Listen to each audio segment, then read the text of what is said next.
The elevator door slid shut with a whisper, carrying Victoria Sterling toward what would become the most desperate moment of her carefully controlled life. Her father's voice still echoed in her mind from their morning phone call, weaker than yesterday, asking again about her happiness, about love, about the family he longed to see her build before his time ran out. The doctors had been clear, weeks, not months. Marcus Chun pushed his cleaning cart down the marble hallway of the 32nd floor, the wheels rolling silently across the polished surface. At this hour, Sterling Industries felt like a gleaming tomb, empty except for the security guards and the overnight cleaning crew. He moved with practiced efficiency, knowing every corner of this building after 2 years of night shifts that paid for his daughter's daycare and their small apartment. The sound of heels clicking rapidly against marble broke the usual silence. Victoria Sterling burst through the stairwell door, her designer suit wrinkled, her usually perfect hair disheveled. She had been pacing the hospital corridors for hours, watching her father sleep, knowing tomorrow she would have to lie again about a boyfriend who didn't exist, about happiness that felt as distant as the stars visible through the floor-to-ceiling windows. She stopped abruptly when she saw Marcus, this quiet man she had passed countless times without truly seeing. In her desperation, something shifted in her mind, a reckless idea born from pure panic.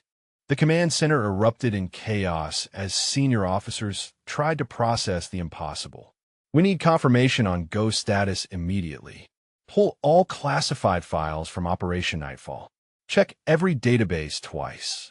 Morrison could hear keyboards clicking frantically in the background as intelligence analysts scrambled to verify what they were hearing. Davis struggled to his feet with Johnson's help, blood loss making him unsteady but alive. He looked at Morrison with confusion clouding his pain-filled eyes. "Did she just say ghost?" "The ghost." Morrison nodded grimly, remembering the stories that circulated through special operations units like whispered legends. The radio crackled again with that familiar voice. "Reaper 6, be advised you have multiple inbound hostiles approximately 8 minutes out. Recommend immediate extraction to grid coordinates I am transmitting now." Morrison felt his blood pressure spike as he realized their ordeal was far from over. Command Center confirmed the intelligence with growing amazement. "Reaper 6, we are detecting vehicular movement consistent with hostile reinforcements. How did Ghost acquire this intelligence? We show no surveillance assets in that area." Morrison realized that Ghost was operating with capabilities that went far beyond extraordinary marksmanship. Martinez managed to stand, using the dumpster for support as he favored his wounded shoulder. His voice was filled with awe as he spoke. "Sarge, if that is really Ghost, then we just witnessed the most legendary sniper in military history rise from the dead to save our asses." Morrison looked toward the distant building where the impossible shots had originated, wondering if he would ever get answers to the questions burning in his mind. The sound of approaching vehicles grew louder in the distance, confirming Ghost's warning with terrifying accuracy. The hospital room smelled of antiseptic and fading flowers. Richard Sterling lay propped against white pillows, his once commanding presence diminished, but his eyes still sharp as they fixed on Marcus. Victoria's hand trembled slightly in Marcus's as they approached the bed, their hastily constructed story feeling fragile as spun glass. "Dad, this is Marcus," Victoria said, her voice artificially bright. "The man I've been telling you about." Marcus felt the weight of the older man's scrutiny. He had changed from his janitor's uniform into the only decent clothes he owned, a simple button-down shirt and dark slacks that Victoria had deemed acceptable for their charade. "Mr. Sterling," Marcus said, extending his hand with genuine warmth. "Victoria has told me so much about you." Richard's handshake was surprisingly firm. "Has she now? That's interesting, considering she's never mentioned you to me." His eyes twinkled with something that might have been amusement. "Tell me, Marcus, what do you do for a living?" Victoria's grip tightened on Marcus's arm, but he answered honestly. "I work in building maintenance, sir. Night shifts mostly, so I can be home with my daughter during the day." "A single father," Richard mused, his gaze softening. That's admirable work, raising a child on your own. How old is your daughter? 8, Marcus replied, and something genuine crept into his smile. Emma, she's the light of my world. Richard studied Marcus's face as he spoke about his daughter, noting the authentic love that transformed his features. And how did you meet my Victoria? Marcus felt Victoria's tension beside him as Richard's question hung in the air. The fabricated story they had quickly rehearsed suddenly felt inadequate under the dying man's knowing gaze. But something deeper stirred in Marcus, his old professional instincts awakening. We met during one of those late nights when work becomes everything, Marcus said carefully. Victoria was still at the office, and I was doing my rounds. She looked so tired, so lonely. I offered her some coffee from my thermos.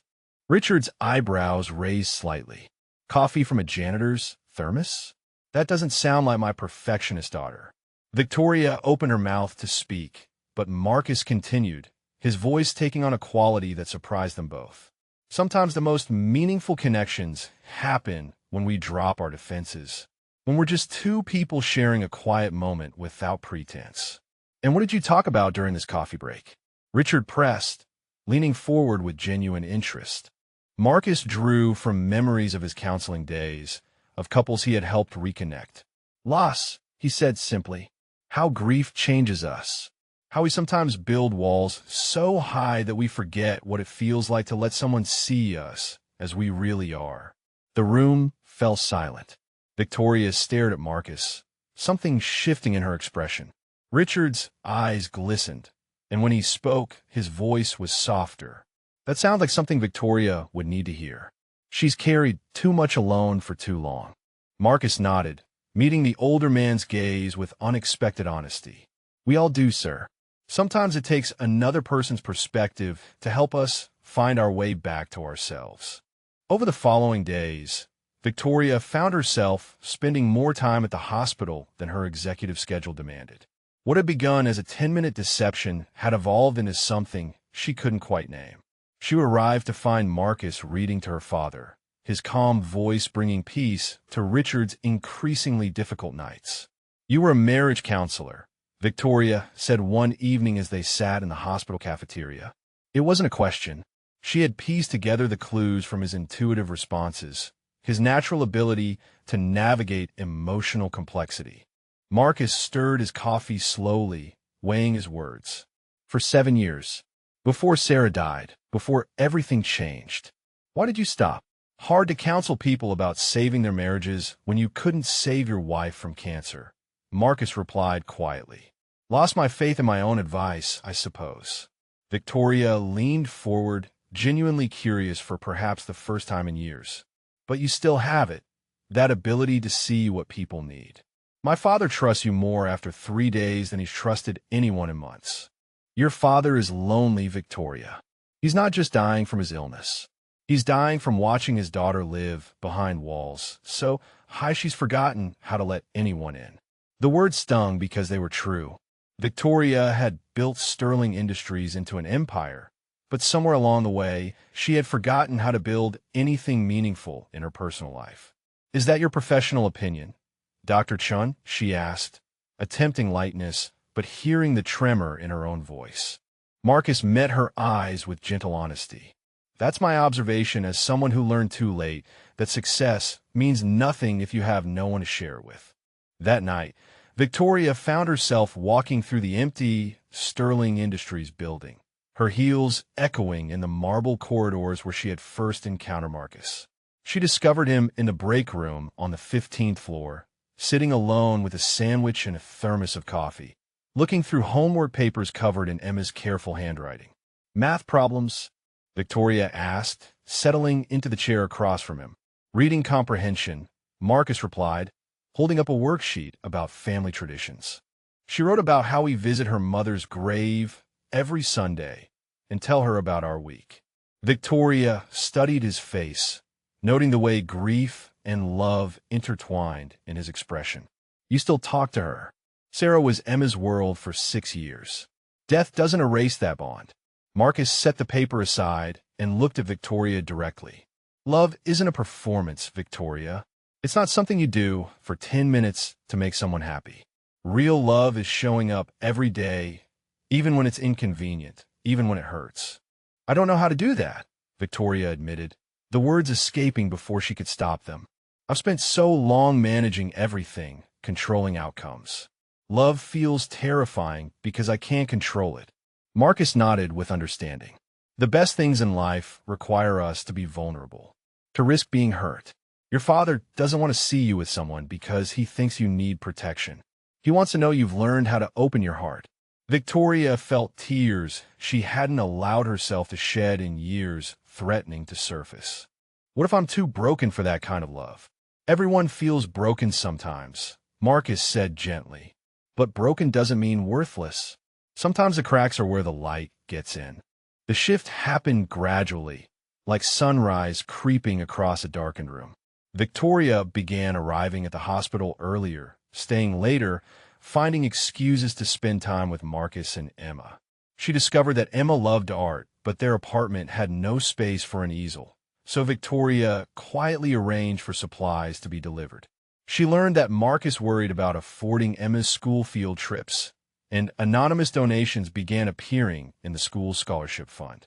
More surprisingly, Victoria found herself looking forward to these moments more than board meetings or merger negotiations.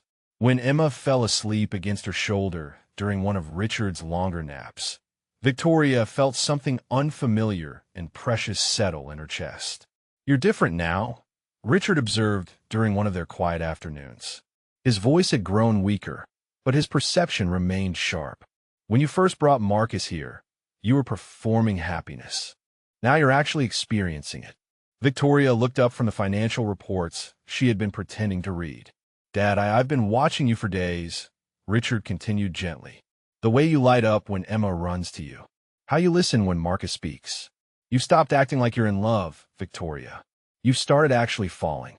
The truth of his words hit her like a revelation. Somewhere between the hospital visits and late-night conversations, between Emma's innocent questions and Marcus's gentle wisdom, Victoria had crossed a line she hadn't even realized existed. "I never meant for this to happen," she whispered. Richard smiled, the first genuinely peaceful expression she had seen on his face in months. "The best things in life rarely happen according to our plans, sweetheart. They happen when we stop trying to control everything and start allowing ourselves to feel." The boardroom fell silent as Victoria entered, but the tension was palpable. Her senior executives sat rigid around the polished conference table, their expressions ranging from disapproval to barely concealed disgust. At the head of the table, her chief operating officer, Patricia Welsh, held a manila folder like a weapon. "We need to discuss your recent behavior, Victoria," Patricia said without preamble. "This relationship with a janitor is becoming a liability to the company's reputation." Victoria felt her carefully constructed world beginning to crack. "My personal life is not board business. It is when photographers capture you at the hospital with a maintenance worker and his child," Patricia replied, sliding photos across the table. "Sterling Industries stock has already dropped 3 points since these surfaced this morning." Victoria stared at the images, herself laughing with Emma, holding Marcus's hand, looking genuinely happy for the first time in years. The invasion of privacy felt like a violation, but seeing their joy captured in those stolen moments made her realize how much she had to lose. "We've already spoken with building management," another board member added. "Mr. Chin's employment will be terminated effective immediately. We can't have this kind of association, no," Victoria said, her voice cutting through the room like steel. "You will not punish him for my choices." Patricia leaned forward, her expression cold. "Then you'll end this ridiculous charade voluntarily. Choose the company you've built, or choose your janitor. But understand that you cannot have both." Victoria looked around the table at faces she had trusted, people she had considered allies. In their eyes, she saw everything that was wrong with the world she had created, a place where worth was measured by title rather than character, where love was secondary to profit. Richard Sterling had requested to speak with Marcus alone, and now the two men sat in the quiet hospital room as afternoon light filtered through the windows. Richard's breathing was labored, but his eyes remained clear and focused on Marcus's face. "She's going to lose everything because of me," Marcus said quietly, his hands clasped tightly in his lap. "Her board, her company, everything she's worked for. This started as a lie, Mr. Sterling, but what I feel for her now is real." Richard studied Marcus with a shrewd perception that had built an empire. "Tell me about the lie." Marcus took a deep breath and explained everything.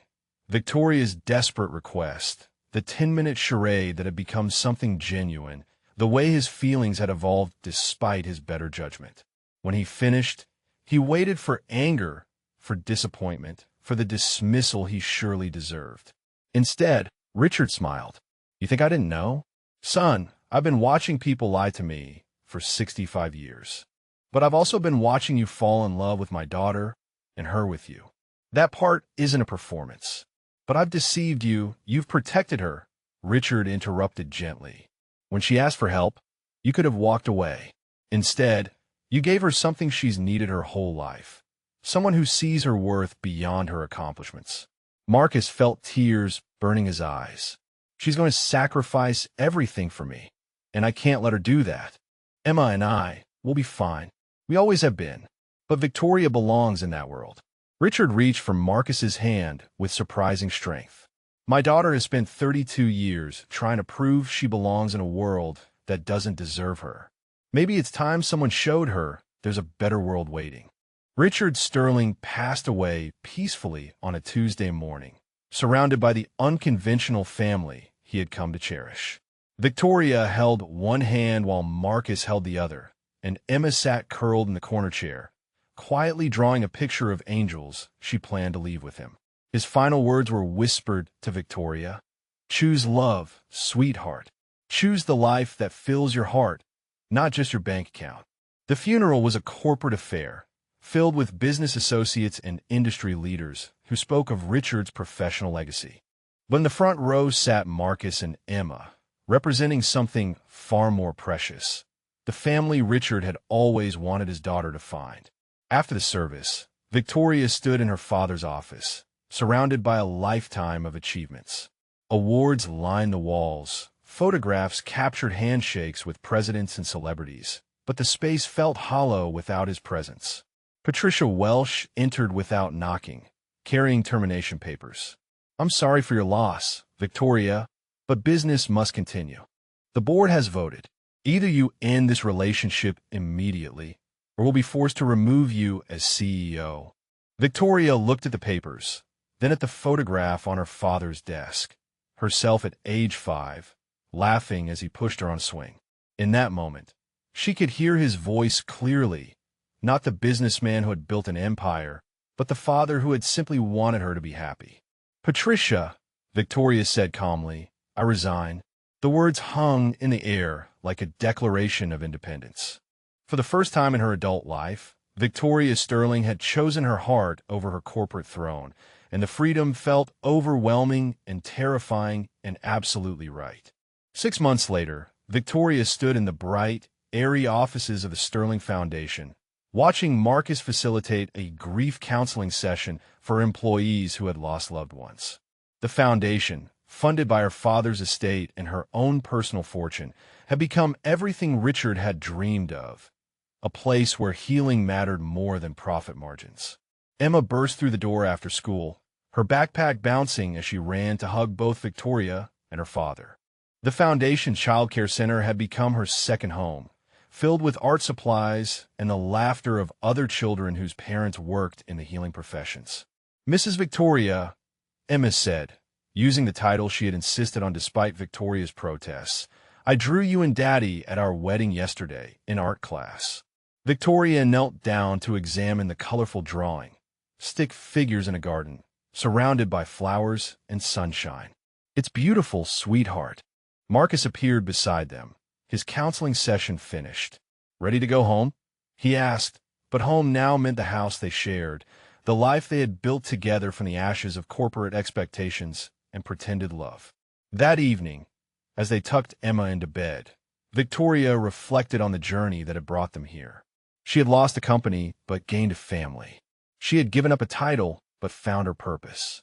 The woman who had once demanded 10 minutes of pretended love had discovered that authentic love couldn't be measured in minutes or managed like a business acquisition. If this story touched your heart, please drop a comment and let us know your favorite part. Or if you've ever witnessed someone find unexpected love that completely changed their perspective on what truly matters in life. Love, they had learned, was not a performance, but a choice made new each day, built not on desperation, but on the quiet certainty that some things matter more than success.